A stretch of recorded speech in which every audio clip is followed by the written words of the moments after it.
एक ऐसा नाम जिसे सुनकर आज भी अंग्रेजी हुकूमत की रूह कांप जाती है। एक ऐसी जगह जिसने जंग आजादी में देश प्रेम की वो मिसाल कायम की, जिसका खौफ अंग्रेजों के दिलों में आज तक जिंदा है। जी हाँ, यह कोई आम जगह नहीं, यह है दारुल उलूम देवबंद। इतिहास गवाह है, जब देश को आजादी की दरकार थी तब इसी इदारे के उलेमाओं ने अपने खून से इस देश की मिट्टी को सींचा था। याद कीजिए रेशमी रुमाल तहरीक को शेखुल हिंद मौलाना महमूद हसन और शेखुल इस्लाम मौलाना हुसैन अहमद मदनी जैसे अजीम उलेमाओं ने अंग्रेजों की ईंट से ईंट बजा दी थी। माल्टा की संगीन जेलों की काल कोठरियां व बर्दाश्त के बाहर की यातनाएं, लेकिन इन उलेमाओं के होठों पर आखिरी सांस तक सिर्फ एक ही नारा था, आजादी। उन्होंने अपनी जान की वो कुर्बानियां दी जिनकी बुनियाद पर आज हमारा आजाद हिंदुस्तान खड़ा है। और आज उसी अजीम मिट्टी पर वो एक बार फिर देशभक्ति का वही सैलाब उमड़ पड़ा।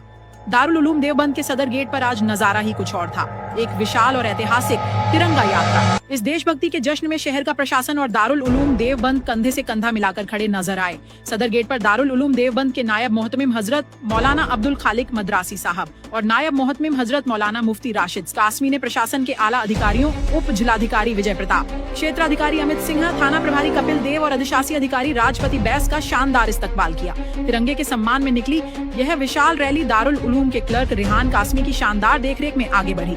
इस पूरे हुजूम का, इस पूरे निजाम का ऐसा बेहतरीन प्रबंधन दारुल इकामा के नाजिम हजरत मौलाना मुफ्ती अशरफ अब्बास साहब और दारुल कुरान के सभी असातिज़ा ने संभाला।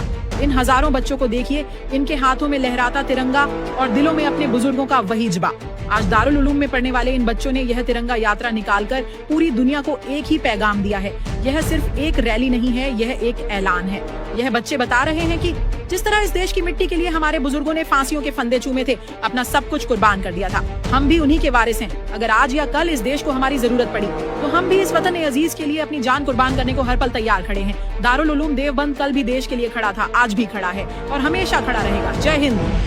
सन 1883 से लेकर मुल्क की आजादी 1947 में हुई है, तो आपको ये जानना चाहिए कि मुसलमान की कुर्बानियां आजादी वतन के लिए 1803 से लेकर 1947 तक की हैं। वो मुसलमान जिसके आबा व अजदाद ने लाखों की तादाद में 1831 के अंदर आजादी वतन के लिए सैयद अहमद शहीद रहमतुल्लाह अलैहि, शाह इस्माइल शहीद रहमतुल्लाह अलैहि की क़यादत में बालाकोट के मैदान में जामे शहादत नोश किया और फिर 1857 के अंदर दिल्ली और दिल्ली के कुर्बो जवार के अंदर जामे शहादत नोश किया और सन 1947 तक फांसी के तख्तों पर चढ़ते रहे।